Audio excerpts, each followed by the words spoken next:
Rain fell in thin, cold lines, turning the alien market's dirt roads into blood-black mud. Neon lights flickered above half-broken stalls, and the air smelled of old oil, wet fabric, and rotting food. Daniel walked slowly, his boots sinking slightly into the sludge with each step. Most shops had already closed for the night, their owners pulling down rusted shutters, but a few shadowy figures still moved between the alleys, whispering deals in low voices. Somewhere far away, a fight broke out. A crash of metal, a short scream, then silence. He was about to pass an old pile of wooden crates when he heard it, soft, uneven chewing, like someone trying to eat too fast without being noticed. He froze. The sound was quiet, but in the stillness of the rain, it was clear. Slowly, he stepped closer. The crates were stacked haphazardly, their corners rotted and dark with mold. Between them, in a narrow gap, something small moved. Daniel crouched down, brushing rain from his face, and looked inside. A little girl sat on the wet ground, her back hunched, her knees drawn up to her chest. Her skin had a faint silver-blue tone, smooth yet marked with dirt. Her hair, if it could be called that, was thin and pale, hanging in damp strands around her face. She was holding a half-rotten fruit in both hands, biting into it as if it were the most precious thing in the world. The juice dripped down her chin, mixing with the rainwater on her cheeks. When her eyes lifted to his, Daniel felt an unexpected jolt. They were bright, too bright for this darkness, golden with faint flecks of red, almost glowing. There was fear in them, yes, but also something sharper, like a warning. She froze, chewing, stopping mid-bite. Her hands tightened around the fruit, her thin fingers trembling. She looked like she might bolt at any moment. Daniel kept his voice low. "It's okay." She didn't move. He glanced around. The street behind him was empty except for two drunk merchants arguing over a price. Somewhere down the alley, a stray animal knocked over a metal can, the sound making her flinch. "You don't have to run," he said softly, taking one slow step closer. "I'm not here to hurt you." Her gaze flicked to the side toward a rusty trash bin overflowing with discarded food. He understood. She thought he was here to take it from her. Without thinking, Daniel reached into his jacket and pulled out a small package, sealed rations from his ship. He knelt, setting it gently on the wet ground a few steps away from her. Her eyes darted between the package and his face. Rain slid down her nose, but she didn't wipe it away. "You can have it," he said. "I'm not taking anything from you." For a moment, she didn't move. Then, slowly, she reached forward, still clutching the half-eaten fruit in one hand, and touched the package with the tips of her fingers. She looked at him again, suspicion heavy in her stare. Daniel studied her more closely. Beneath the dirt and thinness, her face had delicate lines, sharp cheekbones, a small mound, a faint mark on the side of her neck, almost like a birthmark, but shaped in a way he'd seen before. It wasn't random. It was a symbol. His breath caught. He had only ever seen that mark in history archives, on the portraits of a royal family from a distant star system long thought destroyed. Almost without meaning to, he said the word, "Princess?" The reaction was immediate. She stiffened, her eyes widening, and for a second the rain seemed to fall more slowly. She dropped the rotten fruit, letting it roll into the mud. Her breathing quickened. I'm not," she whispered, voice weak and raspy, as if she hadn't spoken in days. Daniel tilted his head. "You don't know your name?" She shook her head, looking away. "Don't call me that." The sound of boots on wet ground echoed somewhere behind Daniel. Two figures emerged from the shadows, dressed in mismatched armor, their eyes fixed on the girl. One of them grinned, revealing sharpened teeth. "There she is," the taller one said. Daniel stepped slightly in front of her without thinking. "You know her?" The shorter alien laughed. "Everyone here knows her. She's worth more than this whole street." The girl's fingers tightened on the ration pack, her small body pressing closer to the crates. Daniel kept his voice calm, though his hand was ready to reach for the weapon at his belt. "She's not yours." The taller alien took a step forward. "Then whose is she? Yours?" Rain dripped steadily from the neon sign above them, hitting the ground in sharp taps. The girl's breath was shallow, quick. She was ready to run, but Daniel knew if she did, they would catch her. "Stay behind me," he murmured to her. Her golden eyes locked on his, uncertain but searching. For a moment, the street noise faded, and it was just the two of them, the man who had called her princess and the child who didn't remember why that word made her heart ache. The rain was still falling when Daniel led her away from the crates, keeping his body between her and the two men who had been watching. They followed for a short distance, muttering to each other, but when Daniel turned a corner into a busier part of the market, they faded back into the shadows. The girl stayed close to him, clutching the sealed ration pack like it was a piece of gold. They walked past stalls selling rusted machine parts, cages with strange animals, and steaming pots of food that smelled too strong to be safe. Merchants shouted prices in rough voices, but when their eyes fell on the girl, their words stopped. Some stared openly, others whispered to the person beside them. She noticed every look, and her shoulders curled in as if she could make herself disappear. Daniel found a small space between two closed shops where the rain didn't reach. He crouched down so he could look at her face. "You don't have to be afraid," he said. "No one's going to hurt you while I'm here." Her eyes narrowed. "Why?" He was quiet for a moment, watching her fingers tap nervously on the ration pack. "Because I think you're important." She shook her head quickly. "I'm not." Daniel tilted his head toward her neck. "That mark says different." She reached up instinctively, covering the golden symbol with her hand. "It's just a scar." "No," he said softly. "It's not. It's a royal seal. I've seen it before, in old records, like it belongs to your people's ruling family." The girl's face tightened. "I don't remember them." "Not even your name?" She looked down, water dripping from her hair. "No." Daniel studied her. She couldn't have been more than 9 or 10 years old in human years, but the way she spoke, quiet, cautious, was older. Someone had taught her not to trust. Someone had made her forget. "I don't know how you ended up here," he said, "but this isn't where you belong." Her eyes lifted to his, uncertain. "Then where do I belong?" "That," Daniel said, "is something we'll have to find out." The market noise grew louder around them. A group of rough-looking traders passed by, their voices carrying. "That's the one of them whispered. "The little royal, worth a fortune." The girl's hand gripped the ration pack so tightly the plastic creaked. Daniel stood up, scanning the street. He could see more people watching now, too many eyes. "Do you want to stay here?" he asked her. She hesitated. Her eyes shifted to the food stalls, to the wet ground, to the shadows where people whispered about her. Then her gaze went back to him. "Or," he said, "do you want to come with me?" Her lips pressed together. "Why would you help me?" Daniel's answer was simple. "Because it's the right thing to do." The sound of hurried footsteps came from behind. He didn't wait for her to decide. He offered his hand. She stared at it for a long moment. Behind her, voices were getting closer. Finally, she placed her small, cold hand in his. "Good choice," he said, and they started moving. As they pushed through the market, Daniel noticed more people turning to watch. A few began following. The girl kept her head down, but he could feel her grip tightening. They reached a narrow side street, darker and quieter than the main path. Daniel led her quickly through it, but halfway down, a shadow moved in front of them. Two men stepped out, blocking the way. Well, the first one said, smiling with too many teeth. "What's a human doing with royal property?" Daniel kept his voice steady. "She's not property," the second man snorted. "Everything's property here." His eyes went to the girl. "Come on, little one, time to go home." The girl's grip on Daniel's hand became almost painful. Daniel took a step forward. "Her home isn't with you." The men glanced at each other, then one reached into his coat. Daniel didn't wait to see what he pulled out. He grabbed the girl, pulling her behind him, and shoved his shoulder into the first man's chest. The impact sent the man stumbling back into a wall. The second lunged forward, but Daniel's fist caught him under the chin, snapping his head back. "Run," Daniel told her. She hesitated only a second before darting down the street. Daniel followed, his boots splashing in the shallow puddles. Shouts rose behind them. They didn't stop until the noise faded, and they found themselves in a quiet, dimly lit lane. The girl leaned against a wall, breathing hard, her hair plastered to her face. "You," she began, her voice shaky. "You could have left me." Daniel looked at her. "I could have. Why didn't you?" He crouched down so they were eye to eye. "Because someone should have helped you a long time ago. And until we figure out who you are, I will."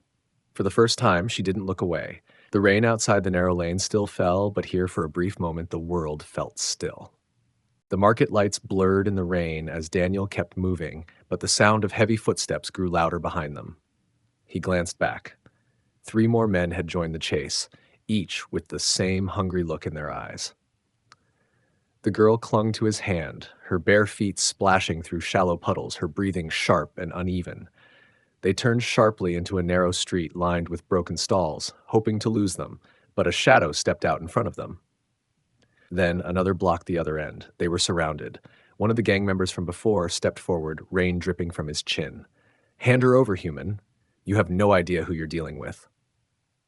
Daniel positioned himself between them and the girl. "You're right," he said. "I don't know you, but I can already tell I don't like you." A rough laugh came from the left. "She's not yours to protect. She's not yours to take," Daniel replied, his tone calm but edged. The first man reached for the girl, but Daniel moved fast, too fast for them to expect. He caught the man's wrist, twisting it sharply until a cry of pain burst out, then drove his elbow into the man's stomach. The man fell back, wheezing. The second attacker lunged with a jagged blade, but Daniel sidestepped, grabbed his arm, and slammed him into a rotting stall, sending wooden boards crashing to the ground. The third man hesitated, unsure whether to advance. "Walk away," Daniel warned. For a moment, the gang wavered. Then the first man shouted, "Get them!" Daniel pulled the girl to his side and pushed forward, breaking through the narrowest gap between 2 attackers. The girl stumbled, but he lifted her quickly into his arms and ran. Behind them, shouts echoed, boots splashed, and weapons clinked against metal. They weaved through dark passages until the noise of pursuit faded. Finally, Daniel ducked into an abandoned shop. Dust lay thick on broken counters, and the air smelled faintly of rust. He set her down behind a stack of old crates. She was trembling, her eyes wide. "Why? Why are you doing this?" Daniel crouched so they were eye to eye. "Because no one else will." She looked at him for a long moment, her chest still rising and falling fast. "They want to sell me." "I know," he said. Her gaze dropped to the ration pack still clutched in her hands. "If you keep me with you, they'll come after you too." He gave a short nod. "Let them. I've dealt with worse." She studied him, uncertain. "You don't even know who I am." "I don't need to," Daniel said, glancing toward the door. "What I do know is you don't belong here, and I'm not leaving you." A faint expression crossed her face, something between disbelief and hope. The rain outside beat steadily against the shop's broken windows, but in that moment inside, there was only the quiet space between them. "Stay close," he told her, listening for movement outside. "This isn't over yet." Word of their escape spread faster than Daniel expected. By the time they reached the far edge of the market, whispers had turned into open shouts. "A human has the lost royal!" Vendors leaned over their stalls to watch, and groups of rough-looking men began moving with purpose, following from a distance. Daniel kept his pace steady, not wanting to draw more attention, but his mind was racing. The girl stayed close beside him, her bare feet splashing through the thin streams of rainwater. Her small frame was tense, eyes darting to every shadow. He led her down a narrow service road to where his ship was docked, an old, battered freighter wedged between 2 massive cargo haulers. Its hull was streaked with scorch marks, and one wing bore a deep dent from a job gone wrong months ago. To him, it was home. To her, it was probably the strangest thing she'd ever seen. Inside, the air was warmer. The faint hum of the power core filled the cabin. Daniel shut the door quickly, locking the manual bolts before stepping toward the cockpit. "Sit there," he told her, pointing to a padded bench. She obeyed, clutching the ration pack like it was a shield. "You can eat," he said. "It's clean." She hesitated before tearing open the seal. The moment the scent reached her, she began eating in small, careful bites, as though expecting it to vanish. Daniel watched silently, his thoughts circling the mark on her neck. He had been right. It was no scar. That shape had been printed in history books, engraved on banners, worn by leaders who ruled an empire far from here. That night, as the ship's lights dimmed, he heard a sound from the small cabin where she rested. Her voice, soft but clear, spoke words he didn't understand, a flowing, musical language that hadn't been heard in decades. She tossed in her sleep, muttering fragments of phrases, her expression twisting with fear. Daniel stood in the doorway, listening. The language was familiar from old military briefings, a royal dialect reserved for only the highest ranks of her people. Whatever had happened to her, it was no accident. Someone had hidden her, erased her life, and left her to starve where no one would think to look. A sudden ping on his console snapped him back. A system-wide alert lit the screen. Priority bounty issued, capture of unidentified royal child. High reward, authorized by Planetary Council. Daniel cursed under his breath. It wasn't just gangs now. Every bounty hunter, smuggler, and corrupt soldier in this sector would be looking for her. He glanced back at the sleeping girl. They had very little time left. Daniel spent the next morning repairing the ship's navigation system, working quickly but glancing over his shoulder every few minutes. The girl sat on the floor nearby, knees tucked under her chin, watching in silence. She had eaten a little more that morning, and some color had returned to her face, but her eyes still held that guarded look, like she expected kindness to vanish without warning. When he dropped a wrench by mistake, she startled, her small hands clenching into fists. Daniel paused, crouching to meet her gaze. "It's just a tool," he said gently, "nothing to be scared of." Her lips pressed into a thin line. "I'm not scared." He offered a faint smile. "Good. Then maybe you can help me." She tilted her head. "Help?" Daniel pointed at a loose panel on the floor. "See that? If you pull those wires together, the system will reset faster." Her fingers hesitated before moving toward the wires. She worked slowly at first, but when the panel sparked faintly and the console lights flickered back to life, she looked up at him with something new in her expression, something close to pride. "Not bad," Daniel said. "You might have a future as a mechanic." A tiny smile broke across her face. It was quick, almost shy, but real. She asked, "Are all humans like you?" Daniel's answer came without hesitation. "No. Most would have walked away." Her smile faded into thought. She didn't speak again for a while, but she stayed near him, handing him tools when he asked. The silence between them wasn't uncomfortable anymore. Outside the ship, the distant roar of engines passed overhead, patrol ships sweeping the district. Daniel knew it was only a matter of time before they narrowed their search. He glanced at the girl who was tracing the edge of the ration pack with her fingers as if memorizing its texture. He was starting to realize something dangerous.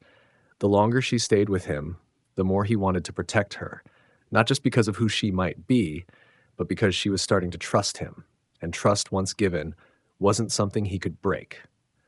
But they were running out of time, and Daniel could feel the walls of the galaxy closing in.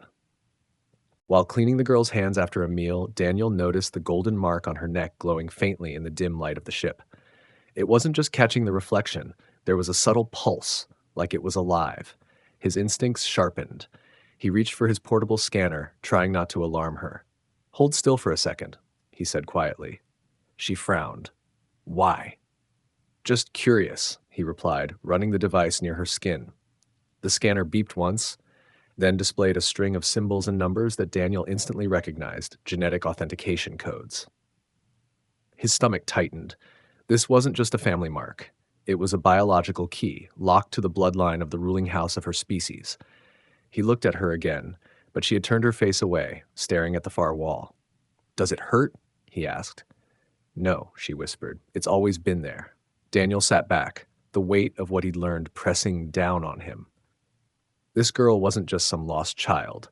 She was the rightful heir to a throne, one that had been empty for years after her family's supposed assassination. If her enemies discovered she was alive, they'd stop at nothing to erase her completely. "You know," he said slowly, "if people find out what you really are, they'll try to use you." Her eyes shifted toward him. "Then maybe I should stay hidden." Daniel hesitated. "Is that what you want?" She was silent for a long moment before shaking her head. "I just don't want to be alone." The simplicity of her words hit harder than any royal title could. Daniel felt a knot form in his chest. Protecting her wasn't just about keeping a crown safe anymore. It was about keeping her safe. Somewhere deep inside, he made a decision he couldn't take back. Whoever came for her, whatever the cost, he wouldn't let them have her. Daniel moved quickly, powering up the ship's engines before the patrols could lock onto their signal. Outside, the docking bay loudspeakers blared warnings. Search orders were being read in every known language. He strapped into the pilot's seat, glancing at the girl in the co-pilot chair. She was staring straight ahead, clutching the seat's edge, her feet barely reaching the floor. The docking clamps released with a metallic groan. Daniel pushed the throttle forward, guiding the freighter out into the cold black of space. Almost instantly, red flashes lit up his sensors. Two intercept ships had picked up their trail. "Hold on," he told her. The freighter dove hard to the left, skimming the edge of the station's outer hull before shooting into a debris field. Chunks of broken satellites and old cargo containers spun slowly in the void. Laser fire streaked past, cutting glowing lines through the darkness. The girl's hands gripped tighter, but she didn't scream. She just kept her eyes on Daniel, as if his calm would be enough to keep her safe. One of the pursuers closed in. Daniel pulled the ship into a sharp roll, letting a tumbling container block the enemy's shot, then gunned the engines. The sudden burst sent them rocketing into open space, leaving the ships behind in the shadows. Minutes later, they approached a small planet hidden in a cluster of gas clouds. Daniel brought the ship down through its thick atmosphere until a shimmering structure came into view, tall spires of silver and crystal surrounded by ancient gardens. The girl leaned forward, her eyes widening. As they landed, figures in flowing robes approached, their heads bowed. When Daniel opened the hatch, they knelt before her, speaking in the same melodic language she had murmured in her sleep. One elder stepped forward. "Your Highness," he said with deep reverence, "you have returned to us." The girl looked at Daniel, confusion mixing with realization. She was given royal robes, but she shook her head when they tried to lead her away alone. She walked back to Daniel and took his hand. "If I am a princess," she said clearly, "then he is my knight, and I won't take the crown without him." The courtyard fell silent. In that moment, Daniel knew. Whatever battles lay ahead, they would face them together.